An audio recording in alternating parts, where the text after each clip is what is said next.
बिस्मिल्लाहिर्रहमानिर्रहीम। आज का टॉपिक है लिविंग वर्ल्ड इन टाइम। तो शुरू करते हैं। Since the time of origin of life on this planet, various organisms were evolved and dominated this planet during various periods of geological time chart. Geological time क्या होता है? जब से हमारी अर्थ बनी है उस वक्त से लेके अब तक प्रेजेंट तक का जितना भी टाइम है उसको कहते हैं जियोलॉजिकल टाइम। जियोलॉजिकल टाइम को हम यूँ भी डिफाइन कर सकते हैं हिस्ट्री ऑफ अर्थ, कि हमारे इस प्रेजेंट टाइम से पीछे की अर्थ की जितनी भी हिस्ट्री है वो सारी जियोलॉजिकल टाइम कहलाती है। इस सारे जियोलॉजिकल टाइम को यानी अर्थ की सारी हिस्ट्री को हिस्सों में डिवाइड कर दिया गया है, जिनको कहते हैं एरा और पीरियड्स। 4 मेन एराज हैं: Proterozoic era, Paleozoic era, Mesozoic era, Cenozoic era. Cenozoic era वो है जो अभी भी चल रहा है। और इन एराज को फर्दर सब डिवाइड किया गया है पीरियड्स में।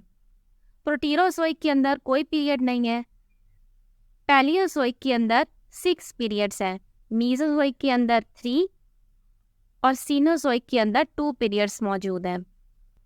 ये एरा और पीरियड्स हमें अर्थ की हिस्ट्री के बारे में बताते हैं। अब बुक में इस चार्ट को देखें। इसके अंदर शो किया गया है एरा और पीरियड्स को, और उनके आगे उनके ईयर्स भी लिखे गए हैं कि वो कब स्टार्ट हुए। सीनोजोइक एरा जो हमारा अभी एरा चल रहा है, इसके अंदर 2 पीरियड्स हैं, क्वाटरनरी और टर्शरी। क्वाटरनरी पीरियड जो अभी पीरियड चल रहा है और टर्शरी जो इससे पहले था। मीजोजोइक एरा, इसके अंदर 3 पीरियड्स हैं, क्रीटेशियस, उससे पहले था जुरासिक और उससे पहले था ट्रायासिक।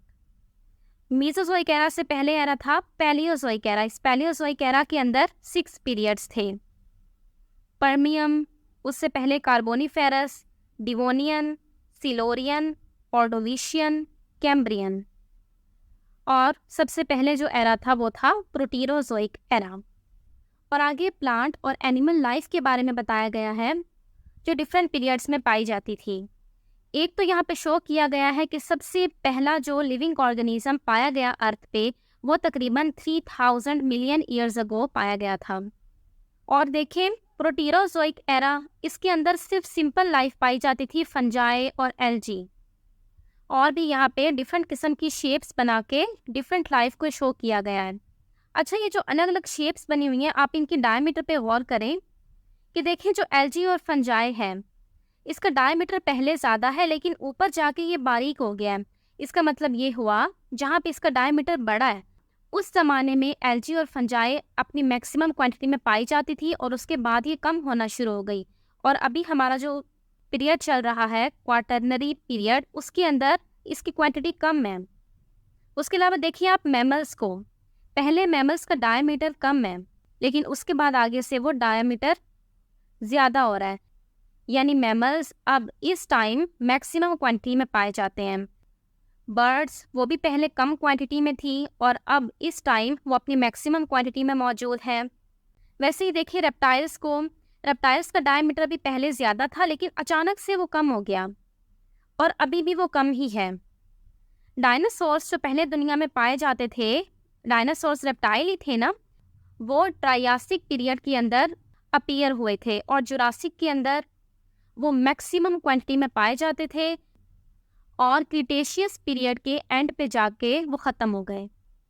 इसलिए रेप्टाइल्स का डायमीटर भी कम हो गया। वैसे ही देखिए एम्फीबियंस, वो भी पहले ज़्यादा क्वांटिटी में होते थे फिर कम हो गए। फिशेस का देखें, फिशेस पहले ज़्यादा थी और फिर हमें इसकी शेप से पता चल रहा है कि एक टाइम में फिशेस की क्वांटिटी कम हो गई लेकिन उसके बाद फिर से वो ज़्यादा हो गई। फर्न्स ऐसे प्लांट्स होते हैं जो ना फ्लावर प्रोड्यूस करते हैं ना सीड्स प्रोड्यूस करते हैं, बल्कि वो स्पोर्स प्रोड्यूस करते हैं। तो इनकी क्वांटिटी भी पहले मैक्सिमम थी, अब वो कम हो गई है। जिम्नोस्पर्म्स वो भी पहले के मुकाबले में इस टाइम पे कम है और एंजियोस्पर्म्स ये फ़िलहाल अपनी मैक्सिमम क्वांटिटी में मौजूद हैं। और देखिए फर्स्ट लिविंग ऑर्गेनिज्म, यहाँ से लाइंस निकल रही हैं और यहाँ जितनी ऑर्गेनिज्म दिए गए हैं वो उन सब की तरफ जा रही हैं। इसका मतलब ये हुआ कि सारे लिविंग ऑर्गेनिजम्स एक लिविंग ऑर्गेनिज्म से बने हैं। यानी पहले अर्थ पे एक ऑर्गेनिज्म आया, यानी लाइफ स्टार्ट हुई, और फिर वही ऑर्गेनिज्म आहिस्ता आहिस्ता अलग अलग तरह के ऑर्गेनिजम्स में इवॉल्व होता गया। इवॉल्व होने का मतलब होता है चेंज होना आहिस्ता आहिस्ता। यानी एक ऑर्गेनिज्म में कुछ तब्दीलियाँ आई तो वो थोड़ा सा मुख्तलिफ किस्म का बन गया, फिर उसके अंदर कुछ और तब्दीलियाँ आई, फिर आहिस्ता आहिस्ता और तब्दीलियाँ आई तो वो एक नए ऑर्गेनिज्म में ही चेंज हो गया। इसको कहते हैं इवॉल्व होना। अब साइंसदानों ने ये चार्ट क्रिएट तो कर लिया कि ये वाला प्लांट इस ज़माने में पाया जाता था, इस ज़माने में मैक्सिमम था, फिर कम हो गया, ये वाला एनिमल इस ज़माने में स्टार्ट हुआ। लेकिन उनको ये बातें पता कैसे चली? तो उसका आंसर है फॉसिल्स के ज़रिए। This has been found by the evidence obtained from the discovery and study of fossils, which allows biologists to place organisms in a time sequence. Fossils हैं जो पुरानी लाइफ पाई जाती थी, एंशियंट लाइफ, उसके आसार, उसके जो साइंसदानों को आसार मिले यानी लाशें मिली हैं उनकी, भले वो प्लांट लाइफ हो या एनिमल लाइफ हो, उसको हम कहते हैं फॉसिल्स। जैसे साइंसदानों को डायनासोर के फॉसिल्स मिले तो उनको पता चला कि पहले डायनासोर्स भी पाए जाते थे। बहुत सारे एम्फीबियंस के फॉसिल्स मिले तो उनको पता चला कि पहले एम्फीबियंस बहुत ज़्यादा पाए जाते थे। लेकिन साइंसदानों को ये कैसे पता चला कि कौन सी मखलूक पहले पाई जाती थी, कौन सी बाद में पाई जाती थी? जैसे वो कहती है कि सबसे पहले फंजाई और एल्जी पाई जाती थी, फिशेस एम्फीबियंस से पहले की मौजूद है और मैमल्स बाद में आए हैं। उनको ये बातें कैसे पता चली? तो ये उनको सेडिमेंट्री लेयर्स के जरिए पता चली हैं। सेडिमेंट्री लेयर्स ऐसी लेयर्स हैं जो वक्त के साथ साथ आहिस्ता आहिस्ता बनती गई हैं हमारी अर्थ के नीचे। देखिए, पहले कोई लाइफ होती थी, कुछ प्लांट्स, एनिमल्स, जब वो मर गए तो वो और उनके आसपास और भी चीज़ें जैसे मिट्टी, रेत, ये सारी चीज़ें आहिस्ता आहिस्ता ज़मीन के अंदर दफन होती गई। और उनके बाद जब ऊपर एक और नई लाइफ आ गई तो और प्रेशर पड़ता गया तो वो और नीचे नीचे ज़मीन के अंदर धंसती चली गई। तो इस तरह से ये एक लेयर बन गई। फिर जब न्यू लाइफ आई हुई है, एक दिन वो भी मर गई और वो भी ज़मीन के अंदर धंस गई। तो इस तरह से ये लेयर्स कायम हुई हैं। इन लेयर्स को हम कहते हैं सेडिमेंट्री लेयर्स। इन लेयर्स के ज़रिए हमें पता चलता है कि कौन सा ऑर्गेनिज्म पहले था और कौन सा बाद में था। जो लेयर्स नीचे वाली हैं वो पहले बनी हैं और जो ऊपर वाली हैं वो बाद में बनी हैं। तो अगर हमें जो फॉसिल्स मिलेंगे वो नीचे वाली लेयर्स में से मिले हैं, इसका मतलब वो ज़्यादा पुराने हैं। और अगर वो नई वाली लेयर्स में से मिले हैं, इसका मतलब वो ज़्यादा पुराने नहीं हैं। और हमें अगर एक ही लेयर्स में से बहुत सारे अलग अलग तरह के फॉसिल्स मिले हैं, इसका मतलब वो सारे ऑर्गेनिजम्स एक ही साथ पाए जाते थे। तो इस तरह से इन सेडिमेंट्री लेयर्स के ज़रिए हमें पता चलता है कि कौन सा ऑर्गेनिज्म कितना पुराना है। लेकिन ये सिर्फ एक वाहिद तरीका नहीं है, फॉसिल्स की एज को पता लगाने का और भी तरीके होते हैं।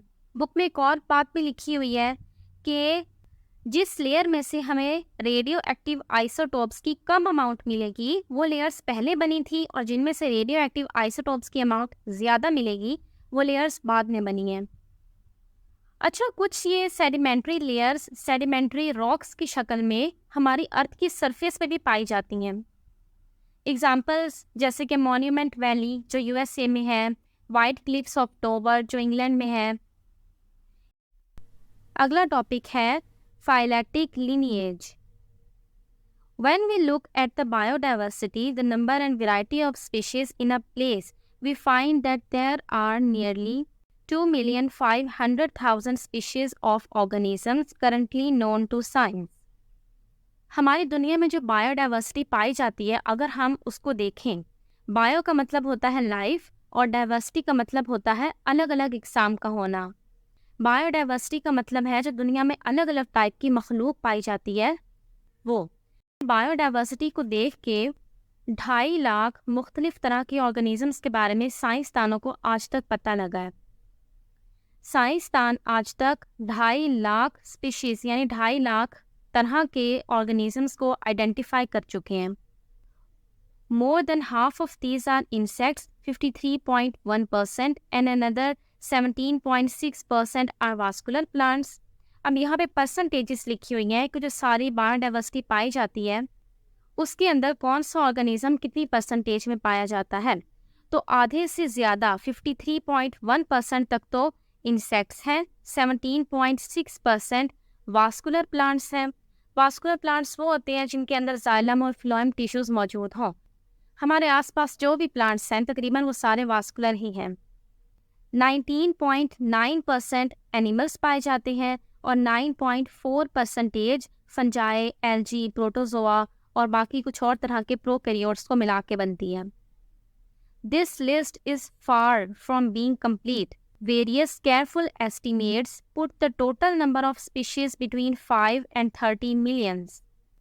साइंसदानों को जो 2.5 मिलियन स्पीशीज के बारे में पता है, ये लिस्ट पूरा होने से फिलहाल बहुत दूर है, क्योंकि कई सारे अंदाज़ों से ये पता चला है 5 से लेके 30 मिलियन तक मुख्तलिफ तरह की स्पीशीज पाई जाती हैं, जबकि साइंसदानों को सिर्फ 2.5 मिलियन के बारे में पता है। इसलिए हमारी ये लिस्ट कंप्लीट होने से फ़िलहाल बहुत दूर है। The life today has come into existence through phyletic lineages or evolving populations of the organisms living in the remote past. जैसा कि आपको पता है कि साइंसदान यही कहते हैं कि हर ऑर्गेनिज्म किसी पिछले ऑर्गेनिज्म से इवॉल्व हुआ है, यानी पहले कोई ऑर्गेनिज्म था, फिर उसके अंदर चेंजेस आ गई और उससे एक नई स्पीशीज़ प्रोड्यूस हो गई, फिर उसके अंदर कोई और चेंजेस आई और उससे नई स्पीशीज़ बन गई, फिर उसके अंदर चेंजेस आई तो उससे एक और नई स्पीशीज़ बन गई। तो ये समझा जाता है कि सबसे पहले कोई एक ऑर्गेनिज्म दुनिया पे था और दुनिया की बाकी सारी स्पीशीज़ उस एक ऑर्गेनिज्म से ही इवॉल्व हुई हैं, और उस फर्स्ट ऑर्गेनिज्म को हम कहते हैं ओरिजिन ऑफ लाइफ। वो लाइफ का ओरिजिन है, वहाँ से सारी लाइफ स्टार्ट हुई है। इस तरह से एवोल्यूशनरी चेंज के ज़रिए आहिस्ता आहिस्ता बायोडाइवर्सिटी इंक्रीज होती गई। A phyletic lineage is an unbroken series of species arranged in ancestor to descendant sequence, with each later species having evolved from one that immediately preceded it. Phyletic lineage species की एक sequence है, एक series है, जिससे हमें पता चलता है कि कौन सी स्पीशीज़ किस स्पीशीज़ की डिसेंडेंट है। देखिए, डिसेंडेंट का मतलब होता है औलाद, और एंसेस्टर जो उसके पेरेंट्स होंगे, यानी जो हमारे अम्मी अब्बू हैं वो है हमारे एंसेस्टर और हम हैं उनके डिसेंडेंट। हमारे अम्मी अब्बू के जो वालिदैन हैं वो उनके एंसेस्टर हैं और हमारे अम्मी अब्बू अपने वालिदैन के डिसेंडेंट हैं। लेकिन यहाँ पे मतलब इस तरह का नहीं है पेरेंट्स ऑफस्प्रिंग वाला। यहाँ पे पूरी स्पीशीज़ को हम एक एंसेस्टर ले रहे हैं और उस स्पीशीज़ से जो नई स्पीशीज़ बनी उसको उसका डिसेंडेंट कह रहे हैं। जैसे हम सारे इंसान डिसेंडेंट है अपनी से पहले वाली स्पीशीज़ के जिससे हम बने हैं। फाइलेटिक लीनिएज स्पीशीज़ की एक सीरीज़ होती है। इसमें शो किया गया होता है कि कौन सी स्पीशीज़ किस स्पीशीज़ से इवॉल्व हुई है, यानी कौन किसका एंसेस्टर है और कौन किसका डिसेंडेंट है। और ये अनब्रोकन है। अनब्रोकन का मतलब है कि एक स्पीशीज़ के बाद अगली कौन सी स्पीशीज़ इवॉल्व हुई, डायरेक्टली उसको लिखा गया होता है, बीच में कोई गैप नहीं होता। तो एक के बाद immediately if we had a complete record of the history of life on this planet, every lineage would extend back in time to the common origin of all early life. साइंसदानों को आज तक मुकम्मल तौर पे ये नहीं पता कि कौन सा ऑर्गेनिज्म किससे इवॉल्व हुआ है। कुछ की इंफॉर्मेशन है लेकिन ज़्यादातर की इंफॉर्मेशन नहीं है, यानी उनके पास जो सीरीज़ ऑफ स्पीशीज़ है वो कंप्लीट नहीं है फ़िलहाल। तो अगर वो सीरीज़ कंप्लीट हो जाए, यानी हमें मुकम्मल पता चल जाए कि किस डिसेंडेंट का कौन एंसेस्टर था और फिर वो वाला एंसेस्टर किस एंसेस्टर का डिसेंडेंट था, इस तरह से हमें मुकम्मल तौर पे पता चल जाए तो हम ओरिजिन ऑफ लाइफ तक पहुंच सकते हैं। हमें पता चल सकता है कि असल में लाइफ कहाँ से स्टार्ट हुई थी। लेकिन साइंसदानों के पास मुकम्मल रिकॉर्ड नहीं है। We lack that record because many soft bodied organisms of the past had not left their preserved record as fossils. क्योंकि पहले जो सॉफ्ट बॉडीड ऑर्गेनिजम्स होते थे, सॉफ्ट बॉडीड यानी उनके अंदर बोन्स और शेल्स इस तरह की हार्ड चीज़ें मौजूद नहीं थीं, तो उन सॉफ्ट बॉडीड एनिमल्स के हमें फॉसिल्स नहीं मिले हैं, इसलिए हमारे पास स्पीशीज़ का मुकम्मल इल्म नहीं है। तो अगर वो सॉफ्ट बॉडीड ऑर्गेनिजम्स भी अपने फॉसिल्स छोड़ के जाते तो फिर हम सारे फॉसिल्स के ज़रिए ये पता लगा लेते कि कौन किसका एंसेस्टर है, कौन किसका डिसेंडेंट है, और हम ओरिजिन ऑफ लाइफ तक पहुंच जाते। अस्सलामु अलैकुम।